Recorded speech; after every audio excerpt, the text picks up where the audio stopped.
Hello, Culture Matters podcast. We are back again with chapter 21 of Finding Honor.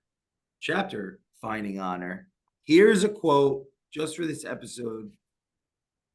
Today, I understand bad luck, bad things, and bad situations usually occur from bad choices, bad decisions, and bad relationships. What is honor? Christine Beckwith, our guest today, the one and only author of many books. But today we're talking about Finding Honor, Your Journey to the Truth, chapter 21. Christine, what are you saying there in that quote? And thanks for coming back. Yeah, thanks again for having me. Man, we made it to the end of the book. This is amazing. It's been great reliving all of these things and finding honor, the name of the final chapter, which obviously is a reflection on the actual name of the book that we go with, is truly just, bringing the reader to the bitter end of the road we take them on psychologically through the book. I go on to say that honor is self-worth and self-value. And so I didn't realize that I had a self-love issue. It's amazing to me, really. And it's really the premise of the book. The back of the book will tell you that this book contains the true secret to success, which we hope intrigues readers to read it. And it says, while Christine teaches business acumen at the highest level, she knows success is born in the mindset. The hard lessons she shares in this book are raw and real. The triumphs are palpable. Discovering who we really are is a journey littered with failure and triumph alike. If we listen and we really learn, we can get it right. How do you find your way? And so, when I knew that it was time for me to write about saving myself and my breakthroughs, my mindset and psychological breakthroughs, I knew that, like everything I've done in my life, that I would become the teacher of my personal lessons. I knew that this book had profound things that would be helpful to any person in life, let alone business person in our industry.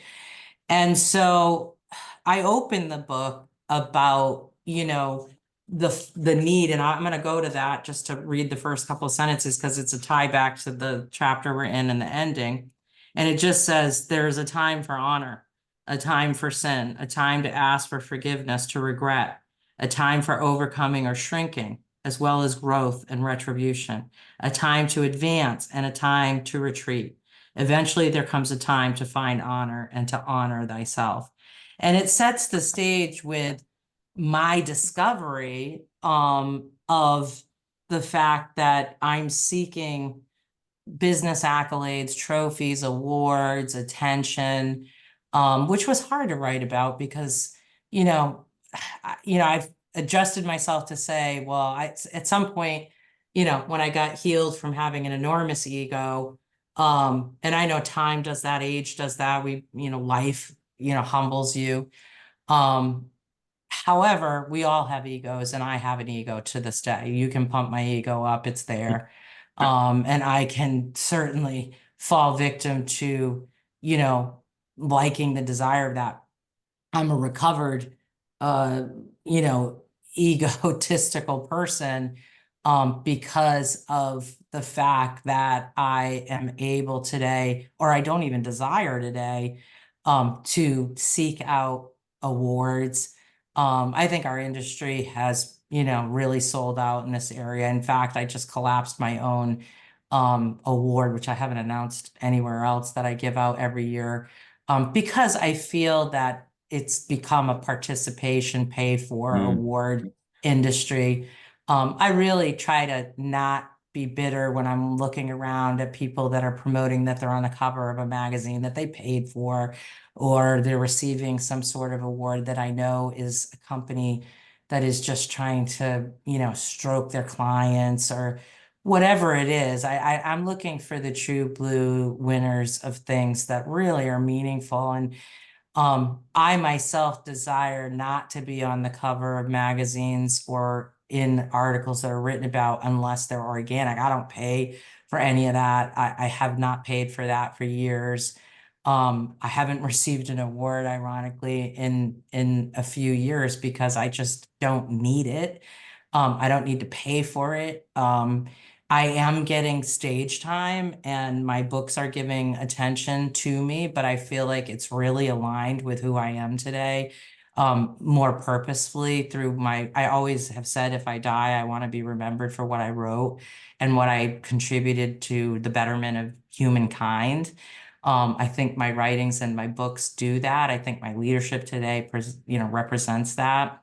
And so, yeah, I stumbled upon, realizing I was lying to myself listening to your lecture in The Liar Lid, which the book opens up to, and going into the next 10 years of private psychological counseling with a professional therapist combined with your coaching really helped me dive and go historically backwards through not only my life back to birth or as far as my brain would take me from memories of trauma, childhood stuff.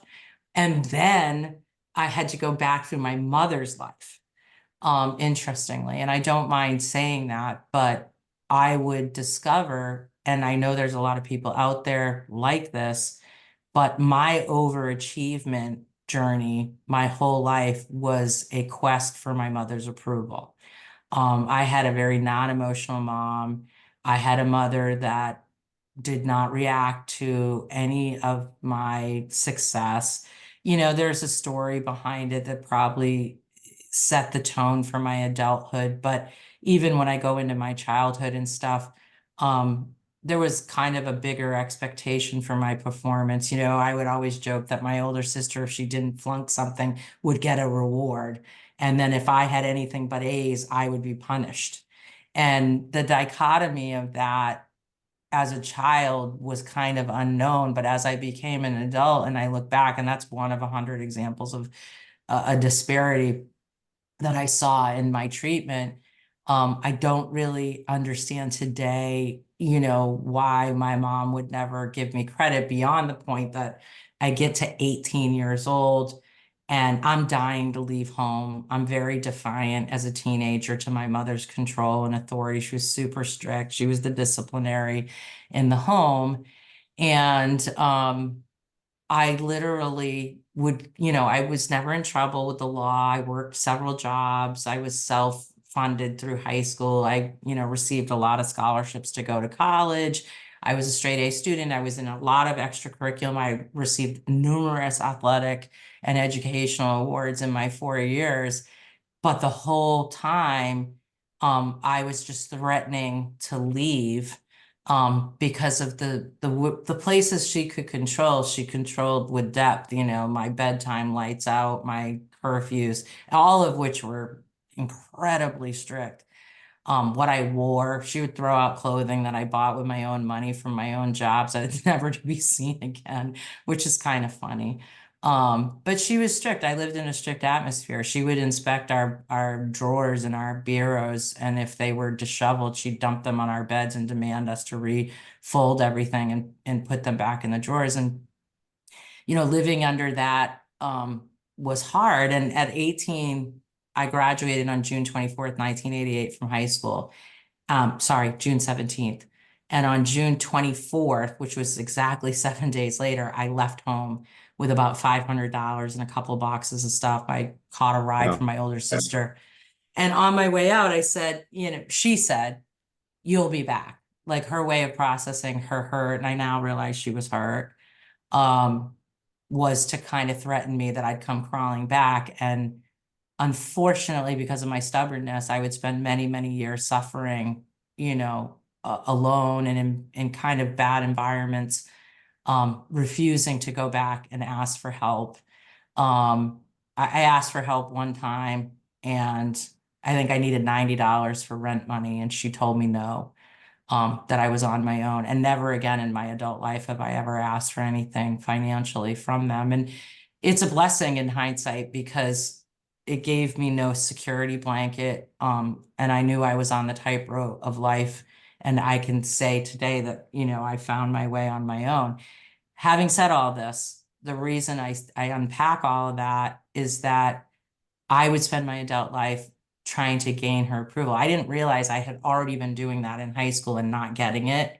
And so, like, what's the definition of insanity? Like, just doing things over and over and expecting a different result. It takes a lot for you to realize that you can't change other people's behavior. So when bad things are happening to you, we often internalize them as, if I do more, this is true in relationships. If I do more, if I'm, in a relationship, maybe with a spouse that's cheating, like if I'm prettier, if I'm nicer, if I'm kinder, if I'm more patient, if I give him more gifts or whatever, I'm not going to have this happen. And the truth is, you have completely lack of control over the other human. And so at the point that I start finding honor, I've just completed 10 years of like 5 deep years, I should say, and now a continued 5 years, where I have really understood that, who she is, why she is like she is. She had her own childhood trauma, and became hardened through events in her life.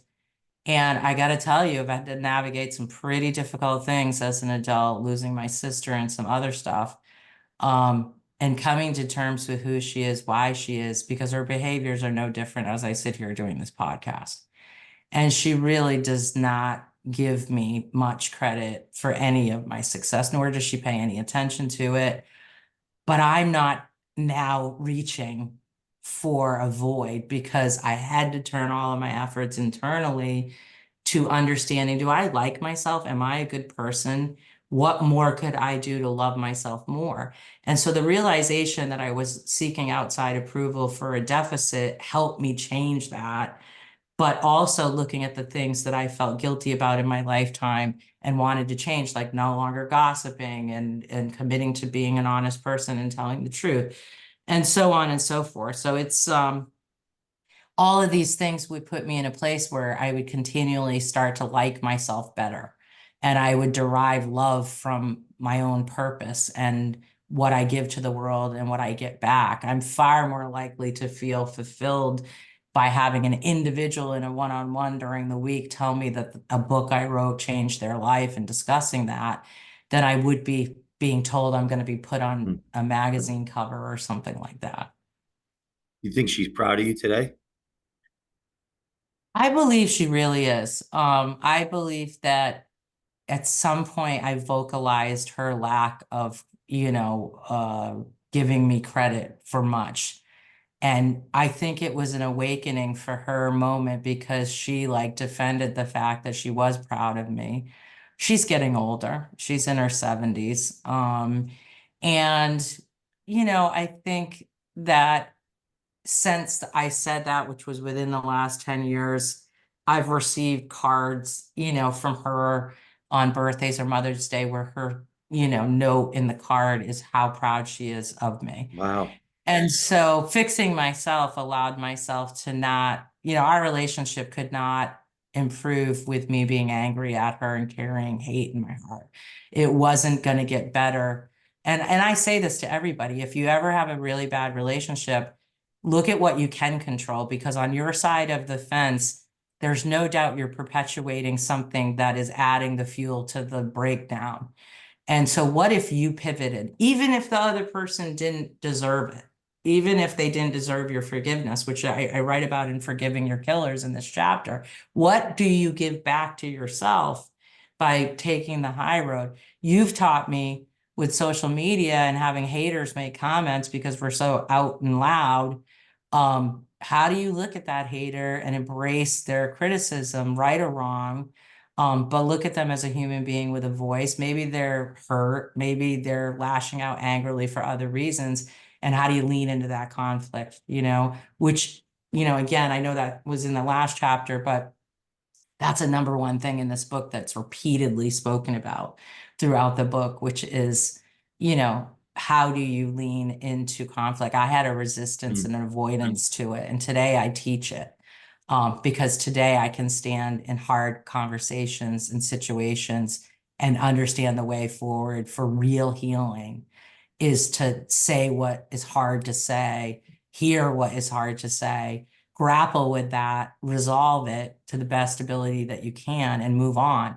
It's all the stuffing we do and avoidance that, just piles up within us and begins to break our psychology down to a losing level. So, finding honor is about success and happiness. Like, it's going to make you look hard in the mirror at what you can control. It's not going to ask you to point out everything that's happening to you bad. We all have things that are happening that are hard and bad, both in business and personal life. And they're going to continue to come. I mean, my God, I finished writing a book about this and my sister died, the closest person to me. And I would go through hell for the next year. And again, I'll repeat, this book had the tactics I needed to walk through that and recover. And I have, recovered. Her death anniversary is coming in 4 days. It'll be the second year. I can't even believe it. I've had some moments this week.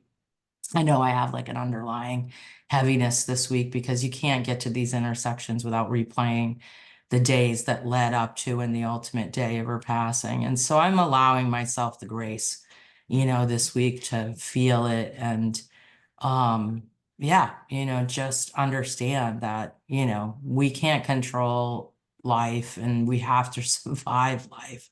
And as a person with an extremely big heart for people, I experience love deeply. And as a result, I experience pain more deeply. Page 184, you said, finding honor will only happen if you truly strip back the decades of your behaviors, examine them, and then commit to a set of conditions you yourself choose. I did this after correcting course, curing myself of repeated habits, quitting all addictive vices, and dedicating myself to a healthy life, giving up sinful actions, including gossiping, lying, and working beyond towards the purpose of my God given life, giving hope and healing. Yeah, that's it right there, man. Like that's where I'm at, and I continue to be there. Being able to get this book out of me made way for me to now lead through a troubled market and help businesses through a troubled market and then sit down and write my very best in class excellence on selling. And I'm going to tell you why that book couldn't come out prior to this book. I don't think I always had a sense of guilt if I was pounding my chest about my expertise because I kind of knew it was deriving from a place of wanting attention. Today, as a person that doesn't, need that attention, I do know I'm a fucking badass, dude, when it comes to businesses. And now Yep. I'm confident in a way where I walk on stage and I know I'm an expert and I have the ability to not feel guilt over, exploiting my prowess. The book opens up in high to the very first chapter, which is about exploiting your confidence and expertise and how you set yourself apart and why that's vital. And so I'm beating my chest on this book, like as the best of what I'll have to offer for my career. I feel really confident that it's a game-changing book. I think it's going to be one of the best books I've ever written. It's my playbook on my entire business acumen. And I'm giving it away to the person that wants to be great if they're good and wants to So, be excellent if they're great. so is finding hot. So is part of high selling finding your honor. Yeah, 100%. And I'm going to tell you, I talk about finding honor throughout the book. I bet I write the word finding honor six Is it times a in this different book. energy that you're coming from when you're talking? You're sharing your value. So that's what you've helped me Yeah. over the last handful of years in the exploration to become a better listener. Almost the pendulum swung way too to the other side where I became too meek. Nietzsche said, "Be careful in casting out your demons; you don't lose the best in yourself." So, like, you've helped me, Thank you. yeah. So, Yeah, I mean, find your honor. I'll You can just, share your gifts yeah. without coming from the wrong energy. Yeah.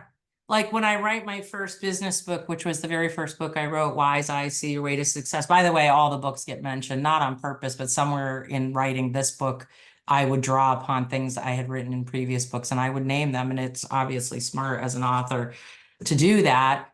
But Wise Eyes See Your Way to Success was a story about, how I succeeded again and again in my career. And I unpacked the blueprint for success, which is a 9-point tactical, strategy that I use today in business and had used to bring myself to great success with sales teams and managing sales teams.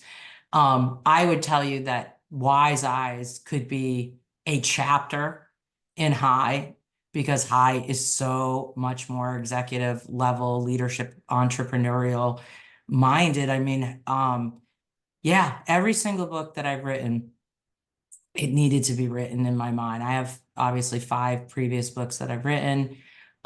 They were burning to come out of me. And it's really funny because I almost always knew the next book that I was going to write when I was writing the one that I wrote last or during the time that I'm writing. Like I'll start having and I'll say, I'm not writing for a while because, by the way, writing a book is a shit ton of work. And I just spent 2 years writing High. And it was every crevice of free time that I had to put together what is now the biggest book I've ever written, which is 50,000 plus words. And so I'm going to just say this. I didn't know I would write High while I was writing Finding Honor. It was the first time where I was completely focused on the body of work I was doing. And then I just stepped off and didn't write for a year. Of course, I went through the grief of my sister for a year. And as my head picked up and lifted, I just said to myself, I haven't given my audience what they really want. My audience wants to know, what did you do to amass success? What can I do to amass business success? And so I have no doubt in my mind I will lecture on this book. I've already done 3 live stage lectures on the first 3 chapters, and the reaction of the audience has been extremely powerful. And it is just the start of like a huge, and I get fired up giving this lecture. Something in my belly just ignites when I Makes a lot of talk and sense. draw. Yeah. It's So like finding honor is the how and the why, and now high selling is what to do. it, yeah.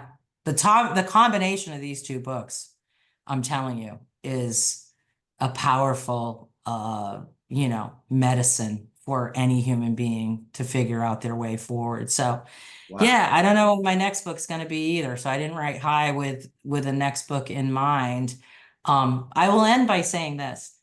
Everything that I've written about in my books, Finding Honor and all of them, is something that needs practice. This isn't a set it or forget it life. Like we can't learn lessons and just assume they're on autopilot. Our natural inclinations and bad habits, our trauma will seep back in. We have to be vigilant in our practices. And I'm still here to say I'm imperfect. I fall down. I have bad days. I have struggles. I have real struggles. Um, and I don't try to paint them anymore as a Pollyanna view for society. I don't just show up as the best of myself. I do share the cracks and crevices, and I think it is far more appealing to my audience to understand that I'm a practicing human of what makes you successful and not a perfect human. Anyone that's listening to this episode, if you haven't picked up Finding Honor, Your Journey to the Truth, get the book. Read the book, follow along with the book, read through it more than once. I have now 3 times working through this process with Christine. Listen to go back to episode 1 of the Culture Matters podcast with Finding Honor. Episode 1, we did part 1 of chapter 1 rather. Go through each chapter, read the book, and listen to each chapter of us going through each chapter. We've got over 21 chapters, 21 of these episodes. You can read the book, write your thoughts and notes in it, listen to these episodes to go more deeply. Get the damn book. And we will see you Yeah. next time on the Culture Matters podcast. Thanks, Jay.